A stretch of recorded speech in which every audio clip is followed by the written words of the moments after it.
All right, guys. So I just got done reacting to a video about the scariest Irish urban legends, and it just made me want to explore some more spooky topics, if you will. You know, we're just a couple of days out from Halloween, and this time of year, I just love exploring ghost stories and hauntings and the paranormal and all that sort of stuff. It's just really interesting to me. And so I thought we would go ahead and check out some haunted places in Ireland. So we have a video here titled Ireland's Most Notoriously Haunted Places. Now, there is no doubt in my mind that Ireland has to have some incredibly unique ghost stories and some really cool haunted buildings and castles and whatnot, because just the history alone in Ireland is so much longer than anything here in the US. You know, I love the ghost stories and hauntings in the US, but I'm guessing that we're probably going to hear about some really unique haunted places in this video that are in Ireland. So I don't know what to expect, but I think this is going to be really cool. So let's just go ahead and dive in and check out Ireland's most notoriously haunted places. How you doing? I'm Callan, and this is Slapped Ham. Slapped From Ham. black hags to the devil himself. Today we're looking at Ireland's most notorious and haunted places. But before we get into it, remember to hit that subscribe button for more awesome, creepy content just like this. Love it. Located in Cleneagle, Huntington Castle has a long history of haunting activity. It was beautiful. That includes a wandering ghostly monk, marching soldiers, the spirit of a bishop, and even an ethereal cat.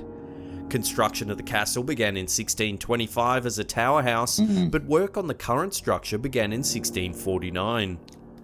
The castle has seen several owners over the years, but the most notable owners of interest are Olivia Durden Robertson and her brother Lawrence. The eccentric duo, who were both mystics with interests in the occult, converted the basement of the castle into an Egyptian temple to the goddess Isis. They decorated the temple with a variety of spiritual and mystical artifacts, so much so that the chambers seem to exist in another realm entirely. There's even an ancient well within the temple. It's thought that the well dates back to the time of the Druids and is dedicated to the goddess Brigid, daughter of the Irish father god Dugda. It's believed that the sacred waters of the well have healing properties. One of the most cited ghosts of the Huntington Castle is a lone soldier who comes knocking at the castle door.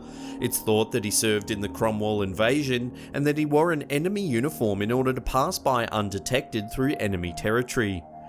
When he knocked on the door of Huntington Castle, where his fellow soldiers were waiting, they assumed that he was one of the enemy soldiers and shot him dead. His restless spirit continues to knock, and his pale face can sometimes be seen through the grille.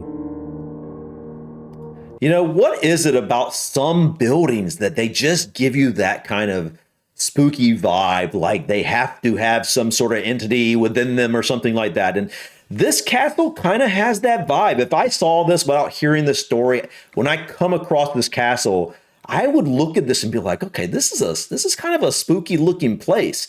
It's not that the building itself is spooky. It's a beautiful castle, right? But there's something about the energy of it, and I can't explain it, but I don't know, you can just look at a picture of something and you can feel the energy of it. But, you know, I wanted to say just a moment ago, what is it about seeing a well?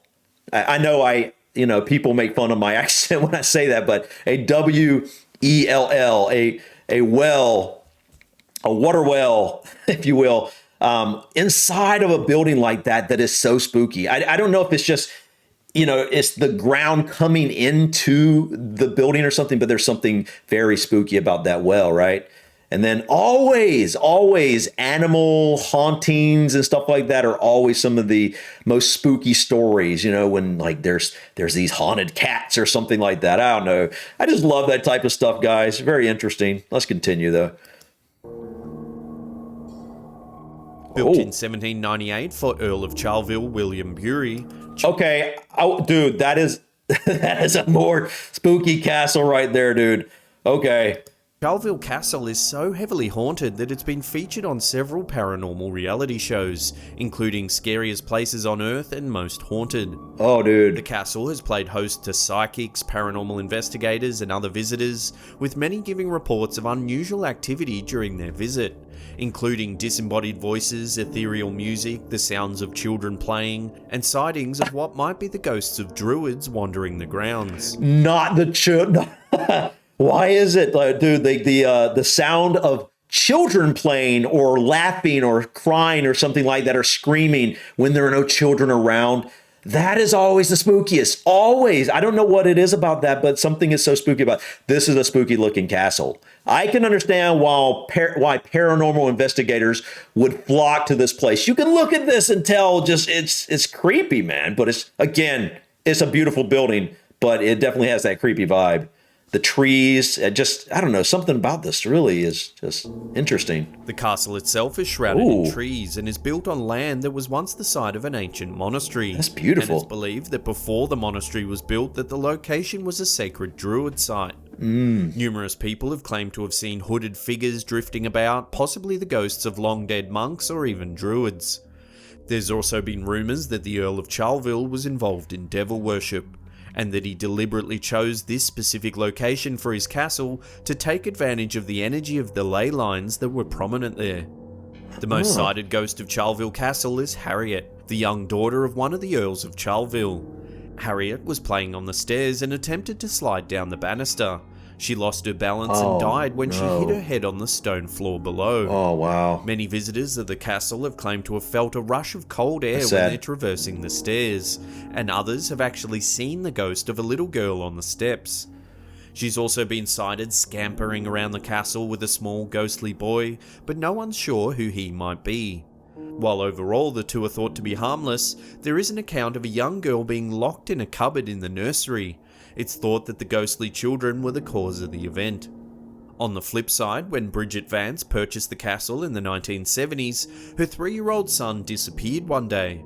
After searching the castle, Vance finally found the boy waiting at the bottom of the staircase. He told his mother that a little boy and girl had helped him make his way safely down the steps.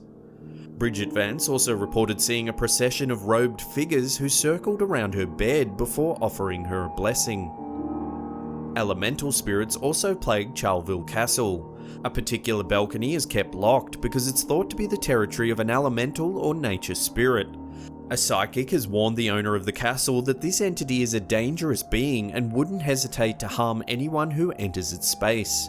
The balcony remains locked at all times. Wait, when they say balcony, I mean, would this be considered a balcony? I'm always picturing balcony just being like just a space outside of a window or a door or something, not something that goes around. But I guess this would be considered a balcony. Not sure if that's what they're talking about, but that's creepy. So even today, they still lock this full time. So people take this seriously. That's so interesting, man. I love this type of thing. I was going to say that if that were true, about the kids, the kids that haunt this place, and they locked that little 3-year-old, or they locked some child in a cupboard or a cabinet or something. I can't remember exactly what they said. I'm guessing they were probably playing if they were really kid ghosts, because then supposedly they helped the other child down the steps at some point. So, but yeah, man, that's spooky though. Looks, you can tell this is a spooky looking castle.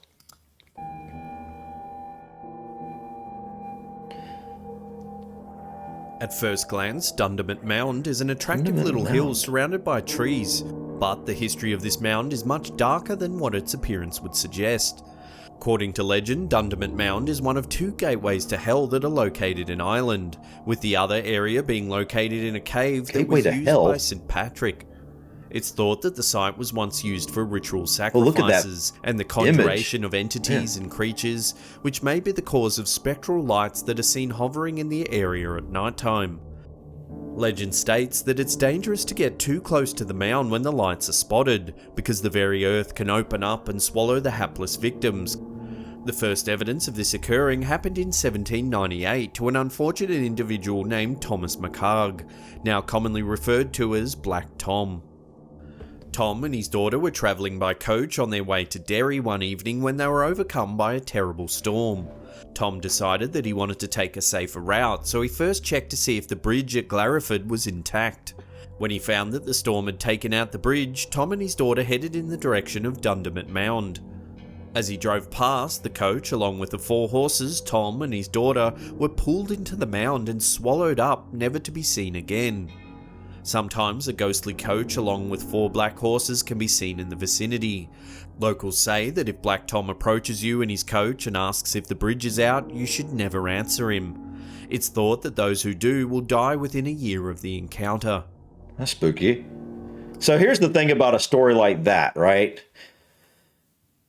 If the dad and the daughter and the coach and the horses were all like disappeared and never came back, right? How do they know that he even went to check the bridge in the first place? Or how do they know the story of this? Who told this story? Because they were the only ones there. Now, I guess if somebody could say because they've spoken to the ghost or whatever, I don't know. But spooky. It reminds me of, not exactly, but there's a place called it's called the Devil's Tramping Ground from near my hometown, and it's a place. And scientists have actually studied the ground here, and you walk into the woods for quite a while, and then there's a clearing, and in this clearing there is a perfect circle that grass, nothing, like no plants grow in this circle. It's just a dirt circle. There's plants all around it, but this one circle won't grow anything. And so they call the Devil's Tramping Ground because they say the devil, Satan, is out there, walking around at night planning. I don't remember the whole story, but planning something. And my mom used to take me out there all the time when I was little, but she loves stuff like this as well. Just finds this stuff interesting. Cemeteries, paranormal, all this stuff. It's just fun, But we definitely have some interesting stories kind of like that as well back where I'm from. Quite a few, but definitely not the history that you guys have, and definitely not the castles and the I'm guessing some really incredibly interesting haunted buildings like that that you guys have in Ireland.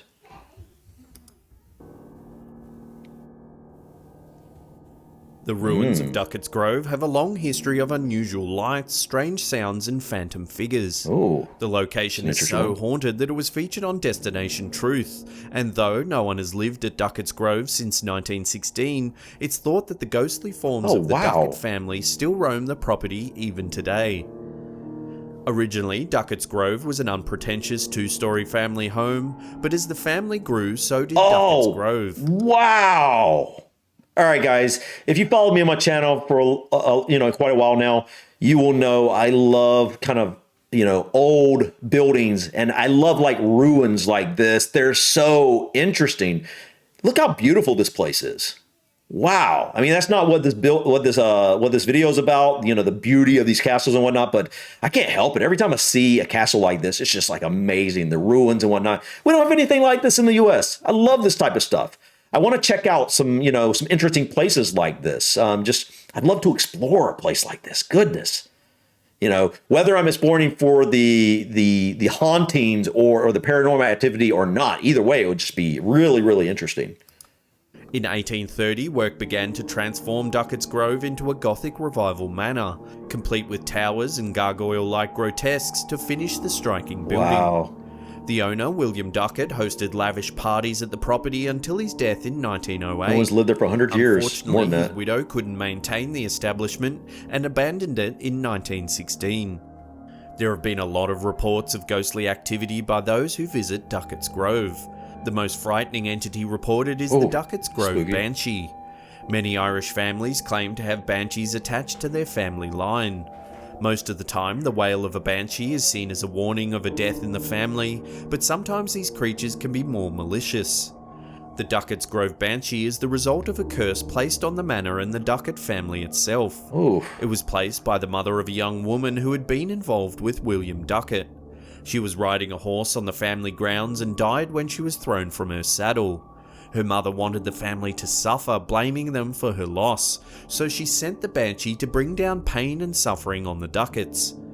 Legends state that those who hear the Banshee wailing from the tower will suffer a family tragedy or even death. Two accounts of the Banshee's work include a woman who heard the wailing and then suddenly died while on the grounds, and a gardener whose mother died the morning after he heard the Banshee's cry. Renville House has a turbulent history that has led it to being considered one of the most haunted locations in Ireland. It was originally built as a private home in 1883 by the Blake family, but it was destroyed in the 1920s by the IRA. It opened its doors again in the 1930s as a hotel, but it was again destroyed, this time by fire. What? The hotel was rebuilt yet again and reopened in the 1950s. Many of the ghosts at Renville House are terrifying, but the most famous ghost is that of poet W.B. Yeats. He stayed at the hotel on numerous occasions and apparently liked it so much he never left. Visitors report seeing his apparition wandering around the property, especially the library. It's interesting to note that when Yeats was alive, whenever he and his wife visited the hotel, the paranormal activity there seemed to increase. The Yeats eventually held a seance at the hotel and were visited by an apparition of a teenage boy with red hair and pale skin. It was thought that the apparition was that of Harold Blake, one of the original inhabitants of the house. Other occurrences at the Renville House Hotel include disembodied dragging footsteps, sheets being yanked off beds, chilling gusts of cool air, and lights turning on and off by themselves. An exorcism has even been attempted at Renville House Hotel, but Wow. when Evan Morgan, now Lord Treasure, tried to banish the spirits located there, he was thrown to the ground by an unseen presence during his attempt. Let's check out. All right, guys. This was interesting. You guys definitely have some very, very interesting, not just haunted places, but urban legends. And I'm guessing there are some absolutely amazing ghost stories throughout Ireland, the history, like we were saying, and just all these amazing locations. I know there's going to be. I would love to, visit some places like these. I was thinking about going and sleeping at this hotel. That would be very fun. But I guess I would have to make sure my wife and daughter were somewhere else, because I wouldn't take my daughter somewhere like that, where there's all that paranormal activity happening. I don't think she would probably not have very much fun with it, but I definitely would. So what do you think, guys? What do you think is the most haunted place in Ireland? He made it sound like this was the most haunted place in Ireland, or maybe the last castle. But I want to know your opinion. I know that in the comments, guys, you're going to, a lot of you will probably have your own experiences with hauntings and the paranormal. I'd love to hear your stories, and I'd like to know about some really interesting, unique places that I could actually check out. A single house that I could look into, or a single castle, or a single area within Ireland that is known to have a lot of paranormal activity. I just like to explore this type of stuff, guys, But anyways, guys, thank you so much for stopping by. Please click that like button. Feel free to drop your comments and suggestions about this video or others. And don't forget to subscribe to continue to follow me on my journey to discover my British and Irish ancestry. Until next time, guys, peace.